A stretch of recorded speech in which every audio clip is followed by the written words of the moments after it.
हूर के पूरे घर में हूर के बाप के अलावा कोई भी ऐसा समझदार इंसान नज़र नहीं आ रहा जो कि इस चीज़ को महसूस कर सके और समझ सके कि उसकी बेटी को घर बसाने के लिए क्या कुछ करना है।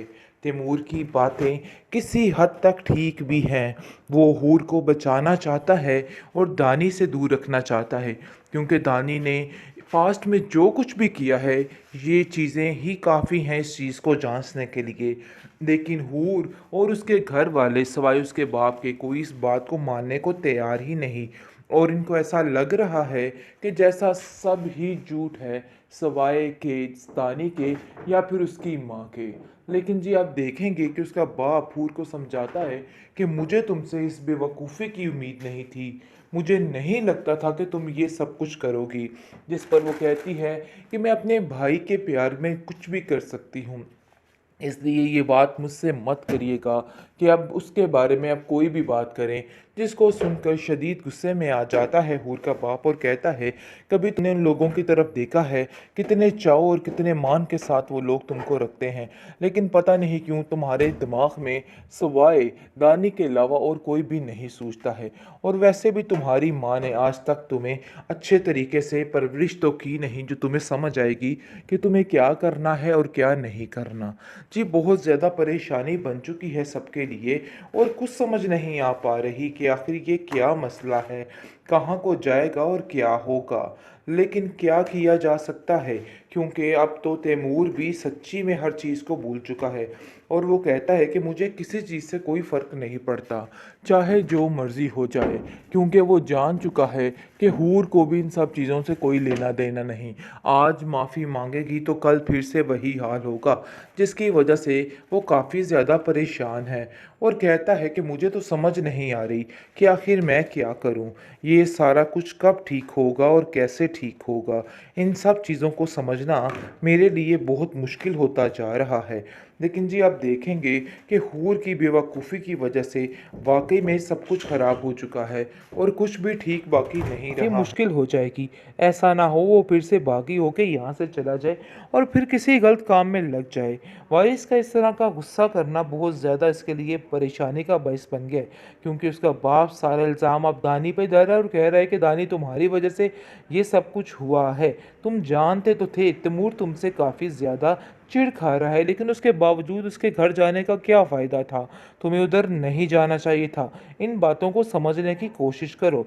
जिस पर आप देखेंगे कि फिर दोबारा से तैमूर की उसकी हूर की माँ बोल पड़ती है और कहती है कि भई इन सब चीज़ों में मेरे बेटे का कोई कसूर नहीं है और ना ही उसको किसी चीज़ में ब्लेम किया जाए। तो बेहतर यही है कि ऐसी कोई बात मत करें जिसकी वजह से उसको कोई टेंशन हो। पता नहीं क्यों आप लोग उसके पीछे हाथ धो के पड़ चुके हैं। जानते भी हैं उसके हालात कि वो किस कदर परेशान है खुद, लेकिन फिर भी आप लोगों को रत्ती भर इस चीज़ का असर ही नहीं है। फिर भी आप लोग वही सब कुछ कर रहे हैं जो आप लोगों को नहीं करना चाहिए। पर आप देखेंगे कि ज़रा भी फ़र्क नहीं पड़ा हूर की माँ पर, और वो अभी तक वैसे ही चीख चिल्ला रही है और यही कह रही है कि किसी भी चीज़ में दानी का कोई कसूर नहीं है। बल्कि अब तो वो हूर का कसूर भी नहीं मान रही है। हूर का कसूर सिर्फ ये है कि उसको कोई भी सिचुएशन थी खुद हैंडल करने की बजाय अपने बाप या माँ को अंदर शामिल कर लेना चाहिए था, लेकिन इसने बहुत ज़्यादा खुद आगे होने की कोशिश की है, जिसकी वजह से सारे काम ख़राब हो गए हैं। वरना और इतनी कोई भी मुश्किलात नहीं थी। आप देखेंगे कि दानी कहता है कि मैं उनके घर जाकर उन सबसे माफ़ी मांगने के लिए तैयार हूँ। अगर मेरी गलती है तो मैं उनसे माफ़ी मांगूंगा और मुझे यकीन है कि वो इस दफ़ा मुझे ज़रूर माफ़ कर देंगे। बेहतरीन ड्रामा सीरियल एक लव ज़िंदगी के इस एपिसोड में आप देखेंगे कि जैसे ही पता चलता है हूर के बाप को कि आखिर हूर क्यों घर वापस आ गई है, क्या वजह बनी है, क्योंकि पहले तो वो ये जानता ही नहीं था, लेकिन अब उसको पता चल जाता है कि हूर सिर्फ और सिर्फ अपने भाई धानी की वजह से इधर आई है। जिस पर वो शदीद गुस्सा करता है और कहता है कि हूर का दिमाग इस कदर ख़राब होगा मैं तो सोच भी नहीं सकता था। आखिर कोई ऐसा कैसे कर सकता है? मुझे तो यकीन ही नहीं आ रहा कि हूर इतनी बेवकूफ़ कैसे हो सकती है। लेकिन जी आप देखेंगे कि जैसे ही वो हूर से कहता है कि तुम्हारा दिमाग वाकई में ख़राब हो चुका है, तुम्हें ऐसा नहीं करना चाहिए था। तुम कैसे हूर को छोड़ के यहाँ पे आ सकती हो, यानी कि हूर सारा कुछ छोड़ के यहाँ पे आ सकती हो।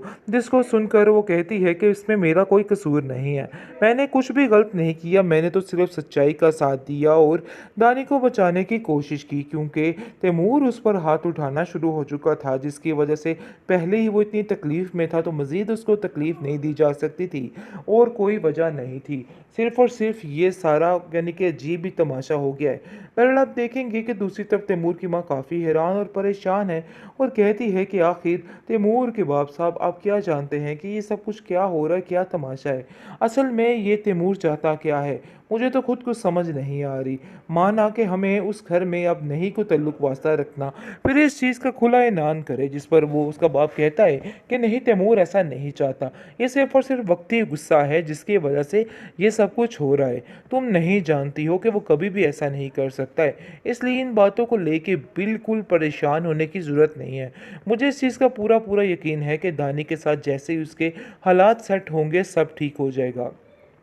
लेकिन जी दानी के साथ उसके हालात बिल्कुल भी सेट नहीं होने वाले, क्योंकि दानी कभी भी उसके साथ सही नहीं हो सकता है, तैमूर उसके साथ नहीं सही हो सकता। दानी बहुत कोशिश की और बताता रह गया कि देखो मैंने ये सब कुछ नहीं किया, इन सब चीज़ों में मेरी कोई गलती नहीं है, लेकिन कोई उसकी बात का यकीन करने को तैयार ही नहीं। सबको ऐसा लग रहा है कि जैसे दानी ही झूठ बोल रहा है। हूर कहती है कि पता नहीं क्यों आप लोग उसकी बात का यकीन नहीं करें। अगर वो राहे रास्त पर आ ही गया है तो आप लोगों उसकी बात माननी होगी, वरना काफ़ी मुश्किल हो जाएगी। ऐसा ना हो वो फिर से बागी होके यहाँ से चला जाए और फिर किसी गलत काम में लग जाए। वारिस का इस तरह का गुस्सा करना बहुत ज़्यादा इसके लिए परेशानी का बायस बन गया, क्योंकि उसका बाप सारा इल्ज़ाम अब दानी पे दे रहा है और कह रहा है कि दानी तुम्हारी वजह से ये सब कुछ हुआ है।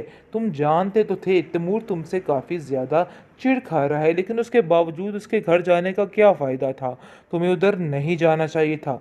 इन बातों को समझने की कोशिश करो। जिस पर आप देखेंगे कि फिर दोबारा से तैमूर की उसकी हूर की माँ बोल पड़ती है और कहती है कि भाई इन सब चीज़ों में मेरे बेटे का कोई कसूर नहीं है और ना ही उसको किसी चीज़ में ब्लेम किया जाए, तो बेहतर यही है कि ऐसी कोई बात मत करें जिसकी वजह से उसको कोई टेंशन हो। पता नहीं क्यों आप लोग उसके पीछे हाथ धो के पड़ चुके हैं, जानते भी हैं उसके हालात कि वो किस कदर परेशान है खुद, लेकिन फिर भी आप लोगों को रत्ती भर इस चीज़ का असर ही नहीं है। फिर भी आप लोग वही सब कुछ कर रहे हैं जो आप लोगों को नहीं करना चाहिए। पर आप देखेंगे कि ज़रा भी फ़र्क नहीं पड़ा हूर की माँ पर, और वो अभी तक वैसे ही चीख चिल्ला रही है और यही कह रही है कि किसी भी चीज़ में दानी का कोई कसूर नहीं है। बल्कि अब तो वो हूर का कसूर भी नहीं मान रही है। हूर का कसूर सिर्फ ये है कि उसको कोई भी सिचुएशन थी खुद हैंडल करने की बजाय अपने बाप या माँ को अंदर शामिल कर लेना चाहिए था, लेकिन इसने बहुत ज़्यादा खुद आगे होने की कोशिश की है, जिसकी वजह से सारे काम ख़राब हो गए हैं, वरना और इतनी कोई भी मुश्किलात नहीं थी। आप देखेंगे कि दानी कहता है कि मैं उनके घर जाकर उन सबसे माफ़ी मांगने के लिए तैयार हूँ। अगर मेरी गलती है तो मैं उनसे माफ़ी मांगूंगा और मुझे यकीन है कि वो इस दफ़ा मुझे ज़रूर माफ़ कर देंगे।